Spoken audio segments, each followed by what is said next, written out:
할렐루야. 아멘. 청년들 한 주간 잘 지냈습니까? 네, 여러 가지 코로나가 확산되고 있는 것 가운데 아마 청년들의 삶도 쉽지 않을 거라 그렇게 생각이 됩니다.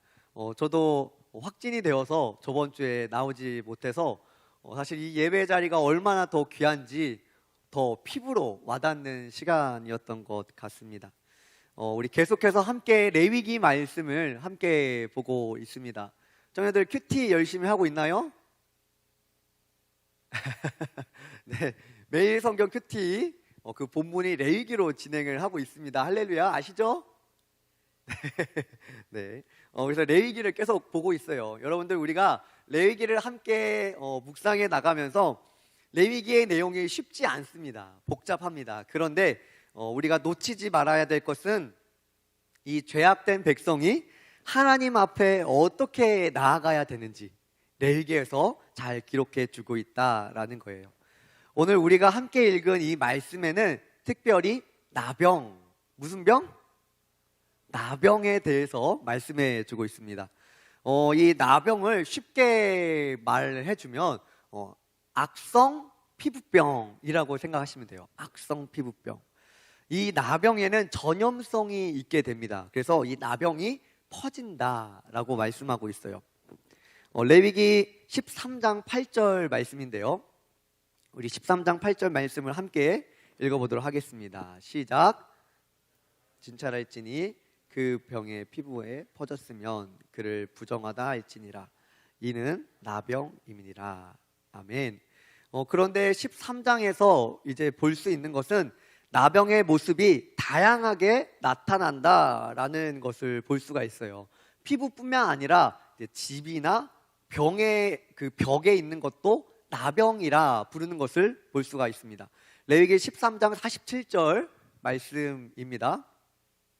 우리 함께 읽어보겠습니다. 시작. 만일 의복에 나병 색점이 발생하여 털옷에나 베옷에나 이제 옷에 나타난다라는 거고, 이제 34절 말씀인데 34절 우리 함께 읽어보겠습니다. 시작.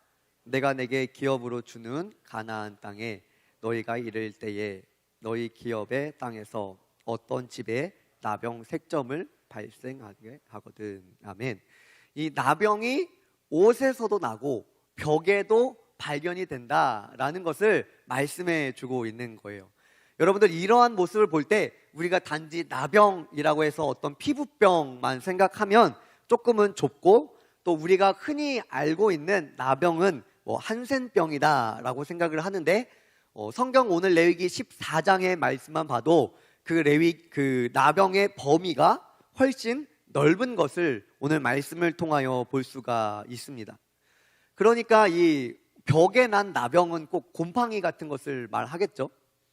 그러니까 나병은 사실 이 백성들의 현실에서, 일상에서 쉽게 경험할 수 있는 것이다라는 거예요. 그런데 이런 일들을 이제 경험하게 되면 이제 부정한 것과 접촉한 사람들, 특별히 나병인 것과 혹은 그 어떤 죽은 것의 사체, 이것과 접촉한 사람들은 부정해지게 되는 것을 볼 수가 있습니다. 우리가 레위기를 계속 묵상하다 보면 이 부정하다라는 것과 거룩하다라는 개념이 계속 등장하게 돼요. 오늘 말씀은 이 부정함과 거룩함, 정결함에 대해서 말씀을 나눠보고자 합니다. 오늘 말씀에서와 같이 이 나병 걸린 자는, 그리고 이 나병 걸린 자와 접촉한 자는 부정하게 되어요. 그래서 그런 사람들은 따로 격리를 시키게 됩니다. 오늘날은 이 격리라는 말이 조금은 익숙한 우리 시대에 살고 있죠. 그 혼자 있을 수 있도록 따로 이렇게 떨어뜨려 놓게 되는 거예요. 그가 격리를 하는 이유는 이 부정이 다른 사람에게 옮기기 때문입니다. 다시 한번 해볼게요. 제가 나병에 걸렸으면 제가 부정한 사람이 되는데, 저와 접촉하면 그 부정이 저 사람에게 옮겨가기 때문에 격리를 하게 되는 거예요. 이뿐만 아니라 이제 피나 죽은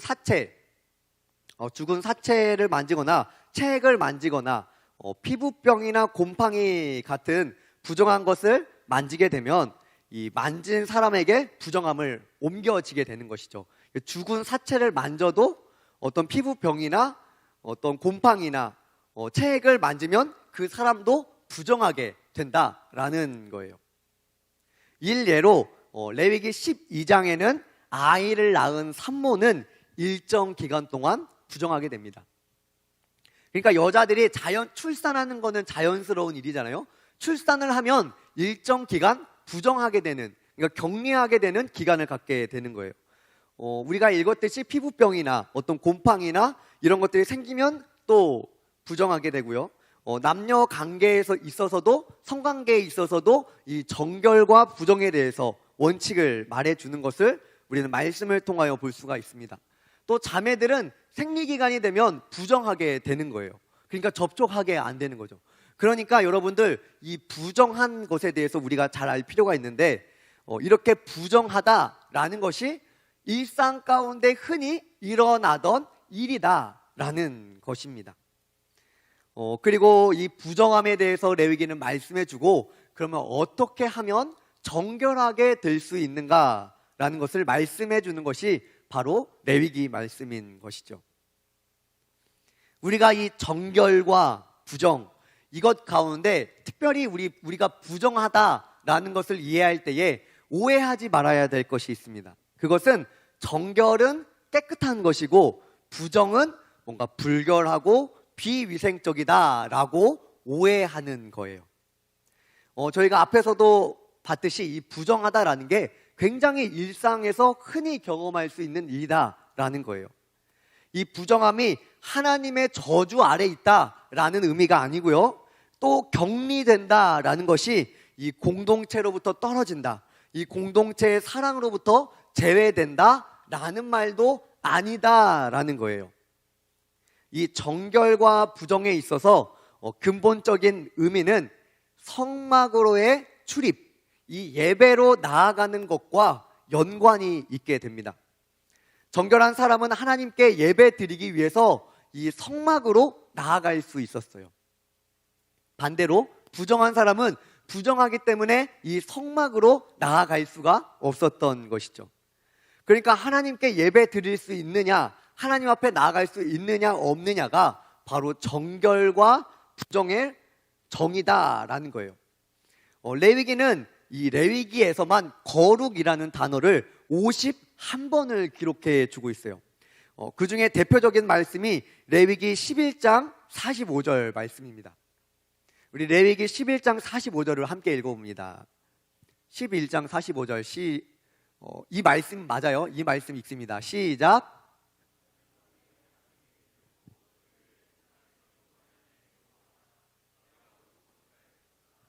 아멘. 하나님께서 이렇게 말씀하시죠. 내가 거룩하니 너희도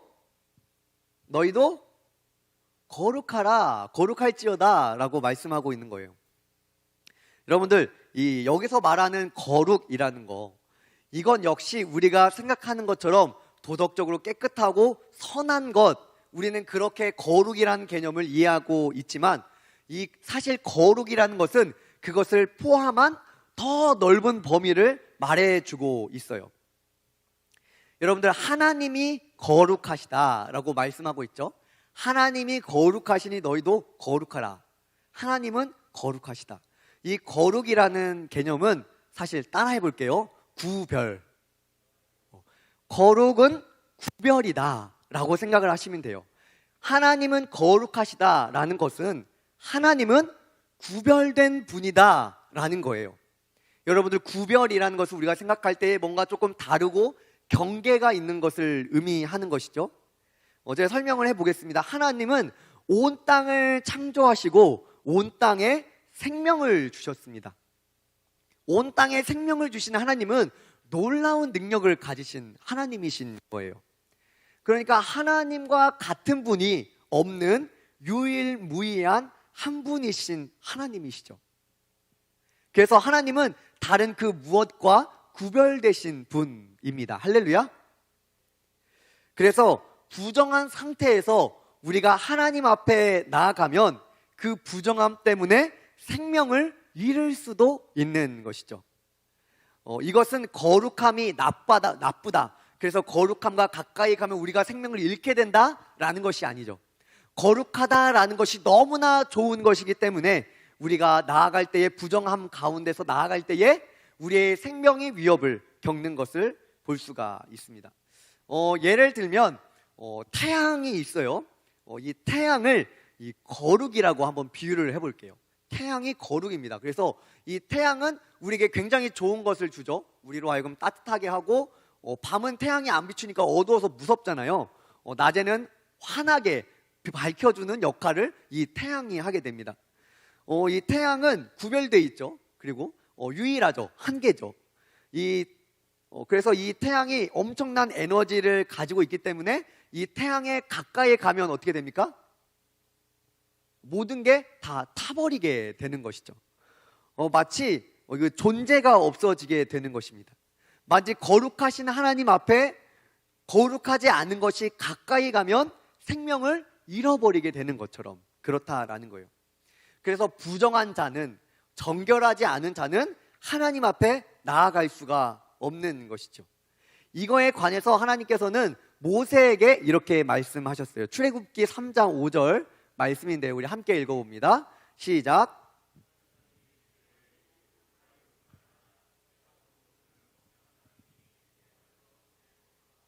아멘.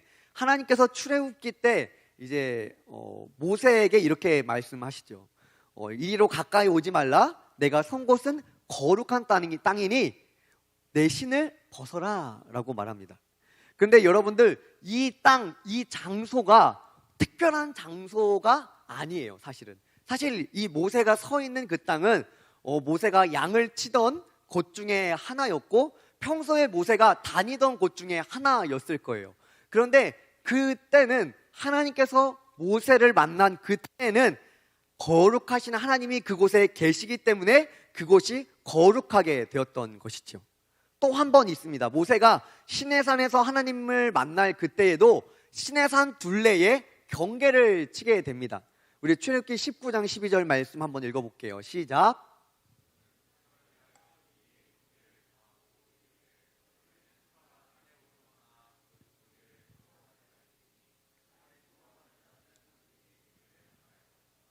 아멘. 이 하나님의 임재가 시내산 꼭대기에 있을 때입니다. 그래서 이 시내산으로 올라가면 하나님의 임재에 가까이 가면 그들이 부정하기 때문에 죽임을 당할 것이라 라고 말씀을 하고 있는 거예요.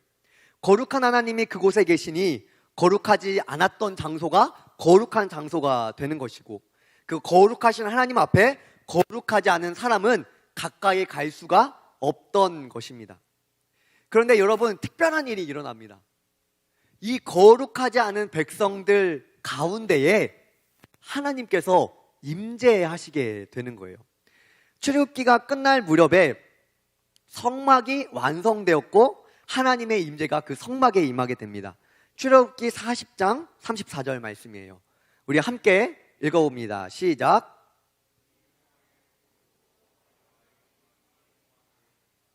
아멘. 하나님의 영광이 성막에 충만하였다. 이 백성들이 하나님의 명령대로 지은 성막 안에 그 지성소라는 공간에 거룩하신 하나님께서 임재해 계신 거예요. 어디 가운데? 이번에는 시내산처럼 어떤 구별된 장소가 아니라 이 하나님의 백성들 중앙에 하나님께서 친히 임재해 주신 거예요. 그리고 레위기를 시작하면서 하나님은 그 성막에서 모세에게 말씀하셨죠. 레위기 1장 1절이에요. 우리 함께 읽습니다. 시작. 여호와께서 회막에서 모세를 부르시고 그에게 말씀하여 이르시되. 아멘. 하나님께서 그곳에 임재하시고 이제는 모세에게 말씀하십니다. 이 백성 가운데 임재하실 뿐만 아니라 백성 중 한 명인 모세에게 말씀하셨다라는 거예요.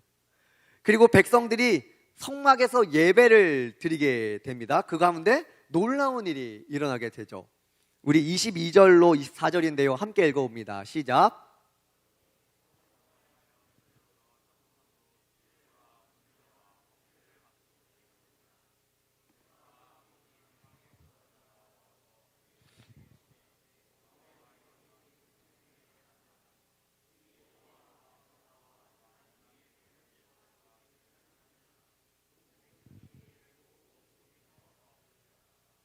아멘.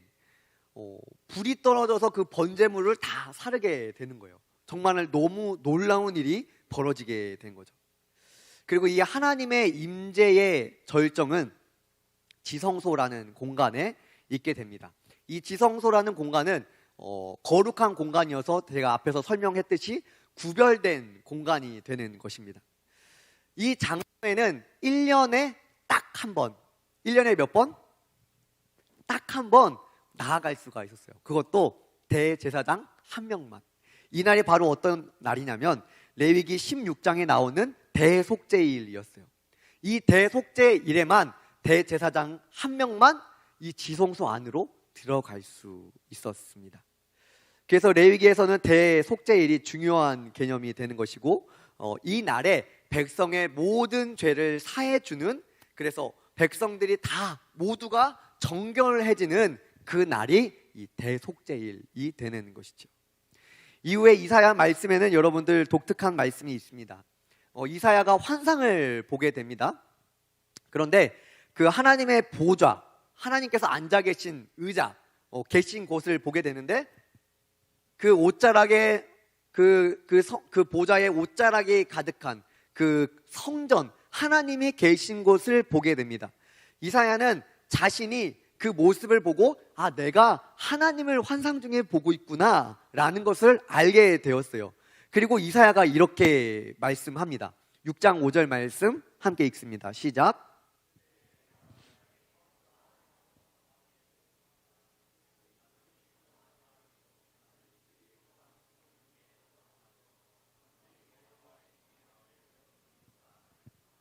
아멘.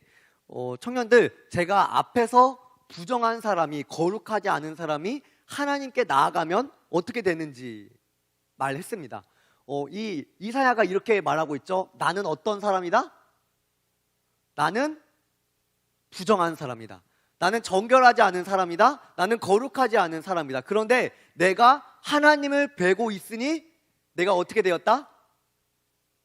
망하게 되었도다. 난 이제 죽은 목숨이야 라고 이사야가 이렇게 말하고 있는 거예요. 이사야는 이 부정한 상태에서 하나님께 나아가면 어떻게 되는지에 대해서 잘 알고 있었던 것입니다.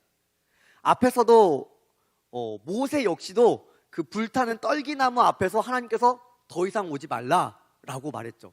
시내산 꼭대기에 하나님의 임재가 구름같이 임하였을 때 백성들이 오지 못하도록 둘레를, 테두리를 쳤어요. 그래서 아무나 하나님 앞으로 나아갈 수가 없는데, 그래서 이사야는 화로다 나는 망하게 되었다 라고 말하게 되는 거예요. 그런데 여기서 조금 특별한 일이 일어나게 됩니다. 우리 함께 말씀을 읽습니다. 시작.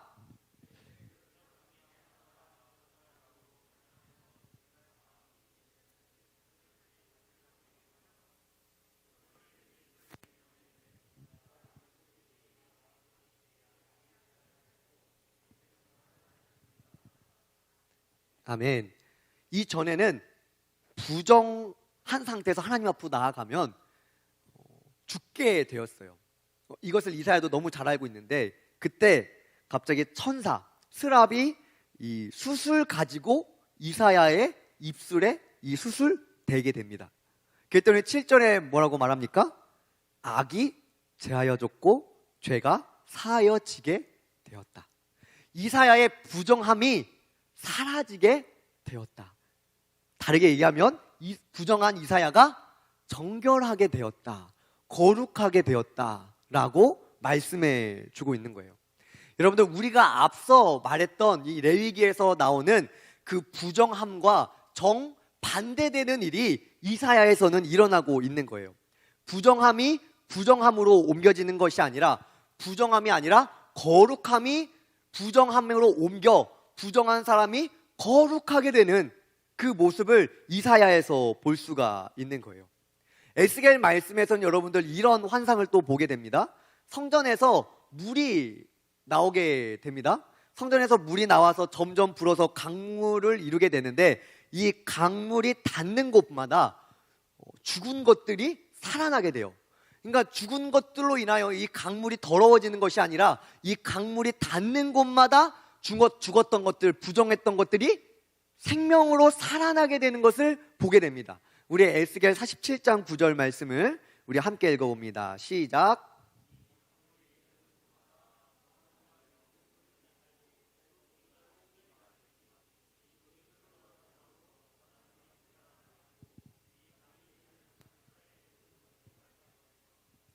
성전에서 나오는 물이 흘러 점점 불어나더니 강이 되더니 그 강에 닿는 모든 곳을 살게, 거룩하게 만들어 가게 되는 거예요. 율법으로만 알고 있던 일과는 다른, 부정함으로 더 부정함으로 옮겨가는 그것이 아니라 부정함이 사라지고 거룩함으로 생명으로 물들게 되는 놀라운 일을 보게 되었다라는 거예요. 여러분들, 이러한 일이 또 언제 일어나느냐? 예수님이 오셔서 이러한 일을 행하시게 돼요. 여러분들, 예수님께서 오셔서 이제 거룩하신 예수님께서 병든 자들, 눈먼 자들, 귀신 만난 자들, 죽은 자들을 만나게 됩니다. 그리고 그들을 만지시면서 치유하시고 눈먼 자들이 보게 되고 또 죽은 자들마저도 생명을 얻어 살아나게 됩니다. 여러분들, 율법을 알고 있던 자들이라면, 레위기의 율법을 알고 있던 자들이라면 이렇게 부정한 사람을 만지면 내가 어떻게 됩니까? 예수님이 어떻게 돼요? 부정한 사람이 되는 거예요. 그런데 거룩하신 예수님이, 생명 되신 예수님께서 이제는 부정한 것을 만지니까 그 부정했던 것들이 어떻게 돼요? 거룩하게 되고 살아나게 되는 것을 예수님을 통하여 보여주고 있는 거예요. 마치 성전에서 흘러나온 물이 그 주변에 생명이 있게 했던 것처럼 말이죠. 그래서 예수님은 이렇게 말씀하십니다. 요한복음 4장 14절 말씀이에요. 우리 함께 읽어봅니다. 시작.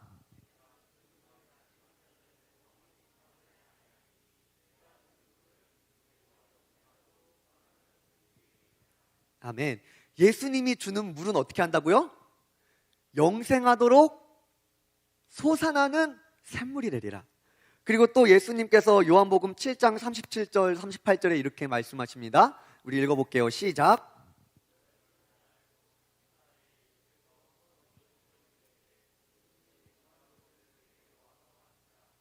나를 믿는 자는 성경의 이름과 같이 그 배에서 생수의 강이 흘러나오리라 하시니. 아멘. 예수님을 믿는 자들, 나를 믿는 자들은 어떻게 된다고? 그 배에서 무엇이? 생수의 강이 흘러나오리라. 마치 여러분들, 이 생수의 강하면 앞에서 읽었던 우리 에스겔 말씀이 떠오르지 않습니까? 에스겔 말씀처럼 어떤 그 생명을 주는 강이 그 배에서부터 흘러나오리라. 거룩하신 예수님을 믿는 자들, 우리에게 참 살리는 물, 생수가 되시는 예수님을 믿는 자들에게는 그 배에서 생수의 강이 흘러나오리라 말씀하시는 거예요. 그 다음에 이 성경의 마지막 책인 요한계시록에는 마지막에 완성될, 정말로 온전하게 될 성전의 모습을 말씀하면서 이렇게 말씀하고 있습니다. 요한계시록 22장 1절과 2절입니다. 우리 함께 읽어볼게요. 시작.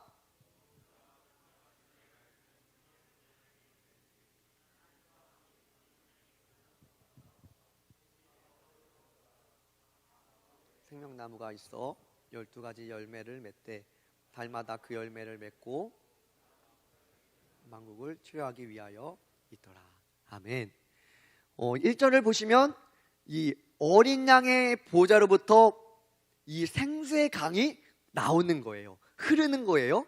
여러분들, 계속해서 생수의 강에 대해서 우리가 보고 있습니다. 이 어린 양의 보좌, 하나님이 계신 곳은 성전, 하나님의 임재가 있는 곳으로 우리가 이해할 수 있겠죠. 그곳에서 생수의 강이 흘러나오는데 2절에 보면 그곳 가운데 그것이 흐르면서 생명나무가 보게 되고 열매를 맺게 되고 그 잎사귀들이 나오는데, 그 강이 흘러 나무가 생기고 열매를 맺고 잎사귀가 나오게 되는데, 그 잎사귀가 어떤 역할을 한다고요?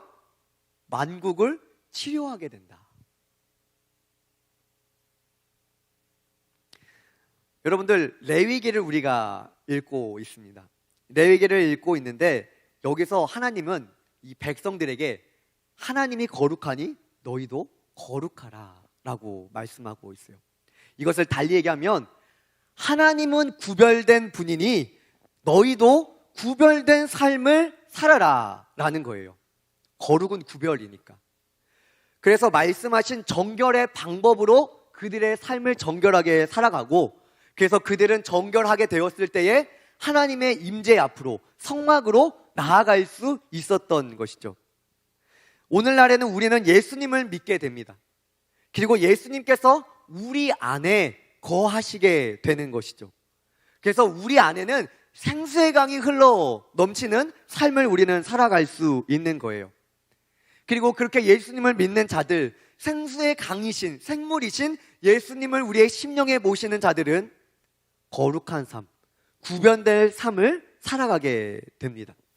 그리고 이러한 삶을 통하여 세상과 이 하나님을 믿는 자들이 다름을, 구별됨을 알 수가 있게 되는 것입니다. 하나님과 동행하는 사람이 세상과 구별되는 것이고, 이러한 삶이 구별된 삶이다 라는 것입니다.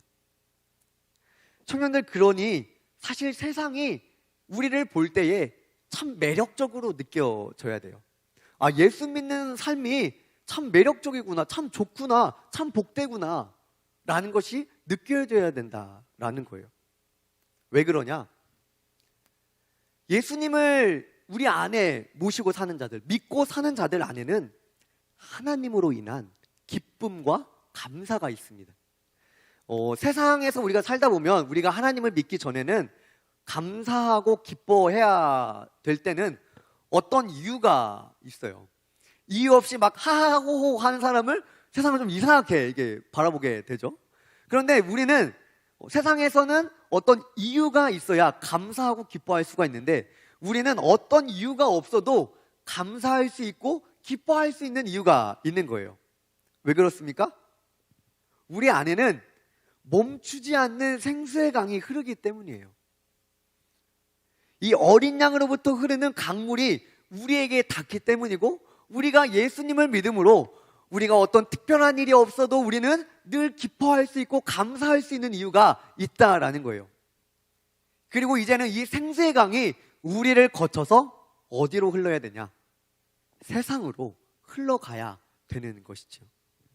그래서 우리가 가진 복음으로, 우리가 믿고 있는 예수님으로 이 세상을 치유함 받게, 이 열방을, 만국을 치유함 받게 해야 되는 것이죠. 이것이 바로 우리가 읽었던 요한계시록 말씀이었던 거예요. 청년들, 우리가 어떻게 하면 이러한 삶을 살 수 있을까? 레위기에서는 거룩한 삶, 구별된 삶, 그것을 말씀해 주고 있는 거예요. 청년들, 그러니 여러분들, 우리는 세상을 부러워하면 안 돼요. 세상을 따라가면 안 되는 것입니다. 그 길이 복된 삶이 아니기 때문이에요.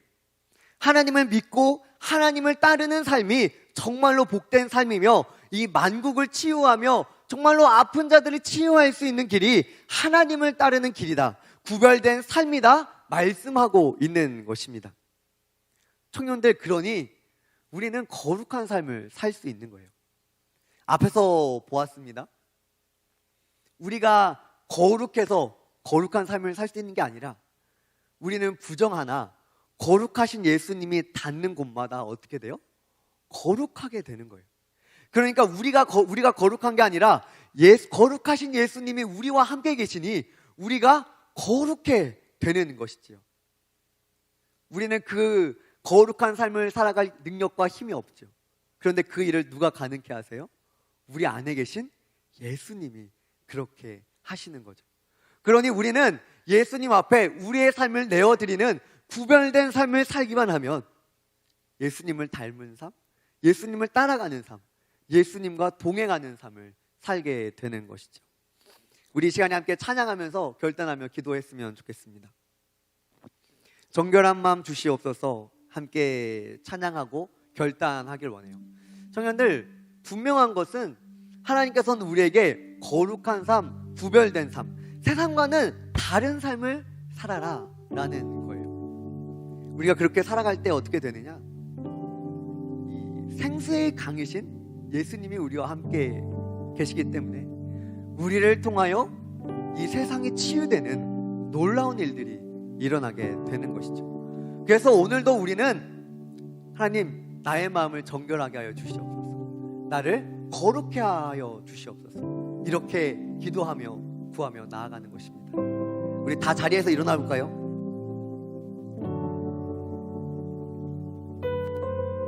우리 함께 이 시간에 찬양하며 기도하며 나아갈 때에 우리 말씀 들었던 것처럼 하나님, 우리가 구별된 삶 살게 하여 주시옵소서, 이러한 고백으로 나아갑니다.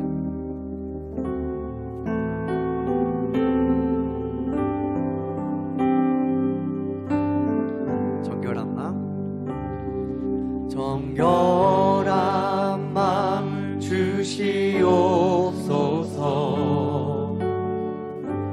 오 주님, 정직한 영을 새롭게 하소서. 우리 한 번 더 고백합니다. 정결한 맘, 주시옵소서. 오 주님, 정직한 영을 새롭게 하소서. 나를 주님 앞에서, 나를 주님 앞에서 멀리하지 마시고 주의 성령을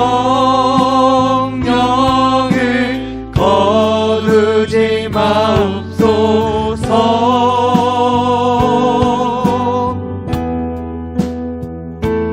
그 구원의 기쁨 다시 회복시키시고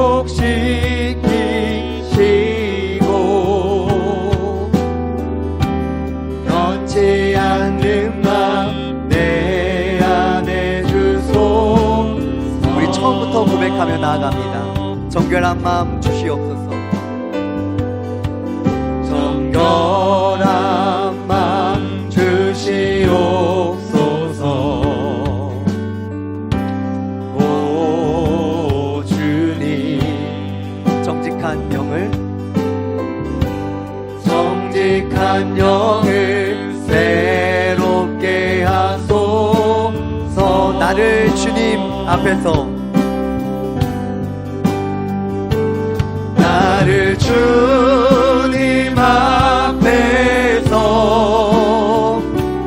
멀리하지 마시고 주의 성령을 거두지 마옵소서. 그 구원의 기쁨, 그 구원의 기쁨 다시 회복시키시고 변치 않는 마음, 변치 않는 맘 내 안에 주소. 우리 한 번 더 마음을 다하여 고백합니다. 나를 주님 앞에서, 나를 주님 앞에서 멀리하지 마시고 멀리하지 마시고 주의 성령을, 주의 성령을 거두지 마옵소서. 우리가 거룩해 됨으로 그 구원의 기쁨이 다시 회복되는 것입니다. 그 구원의 기쁨 다시 회복, 다시 회복시키시고 변치 않는 마음, 변치 않는 맘 우리 두 손을 들고 고백합니다. 나를 주님 앞에서,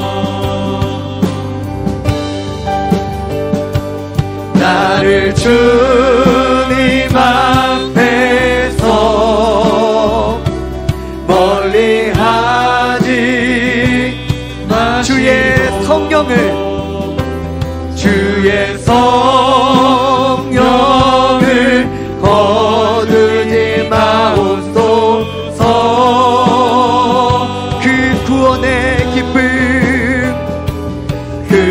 그 구원의 기쁨 다시 회복시키시고 변치 않는 마 변치 않는 마 내 안에 주소